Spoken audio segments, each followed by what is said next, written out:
தேவனுடைய நாமம் மகிமைப்படுவதாக.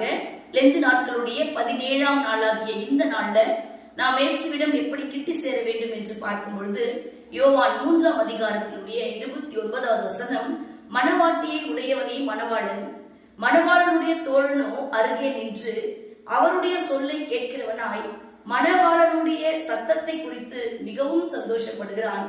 இந்த சந்தோஷம் இப்பொழுது எனக்கு சம்பூரணமாயிற்று. அல்லேலூயா.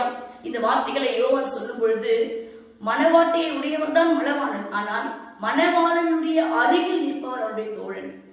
மணவாளனுடைய அருகில் நின்று அவருடைய சத்தத்தை குறித்து சந்தோஷப்படுகிறவனாய் இருக்கிறான். இந்த நாள்ல கூட நாம் தேவன் கிட்ட செல்லும் பொழுது ஆண்டவருடைய தோழனாய், கர்த்தரை தெய்வமாய் மாத்திரம் அல்லாமல் அவர் நமக்கு சிநேகிதராய் இருக்கிறார்.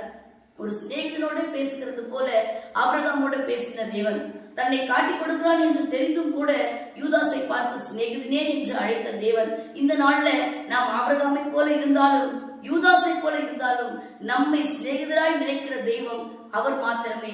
அப்படிப்பட்ட தேவன் மணவாளனாய் இருக்கும் பொழுது நாம் அவருக்கு சிநேகிதராய் அவர் அருகிலே அவர் கிட்ட சென்று என்ன செய்ய வேண்டும் என்றால் அவருடைய சத்தத்தை குறித்து நாம் சந்தோஷப்பட வேண்டும். யோவான் ஸ்நானகன் சொல்லுகிறார், அந்த சந்தோஷம் எனக்கு இப்பொழுது பூரணமாயிற்று, சம்பூர்ணமாயிற்று என்று சொல்லுகிறார். இந்த நாள்ல கூட இது கேட்கிற நாம் எப்படிப்பட்டவர்களாய் இருந்தாலும், அவருக்கு உண்மையில்லாத சிநேகிதர்களாய் நாம் இருந்தாலும் அவர் நம்மை நேசிக்கிறவராகவே இருக்கிறபடினால் அவர் அருகே நிற்கிறவர்களாய், அவருடைய சத்தத்தை குறித்து சந்தோஷப்படுகிறவர்களாய், சம்பூர்ணமான சந்தோஷத்தை பெற்றுக் கொள்கிறவர்களாய் நாம் ஒப்பு கொடுத்து ஜெபிக்கலாம். எங்களை நேசிக்கிற நல்ல தகப்பனே, இந்த நாள்ல கூட யோவான் 3:29வது வசனத்தின் மூலமா எங்களோட பேசியிருக்கிறீர். ஆண்டவரே, மணவாளனுடைய தோழர்களாய் அருகிலே நின்று உம்முடைய சத்தத்தினால் சந்தோஷப்படுகிறவர்களாய் இதை கேட்கிற ஒவ்வொரு பிள்ளைகளையும் மாற்றி அந்த சந்தோஷம் இந்த நாளிலே சம்பூரணமாக கர்த்தர் தாமே ஆசீர்வதிக்க வேண்டுமாய்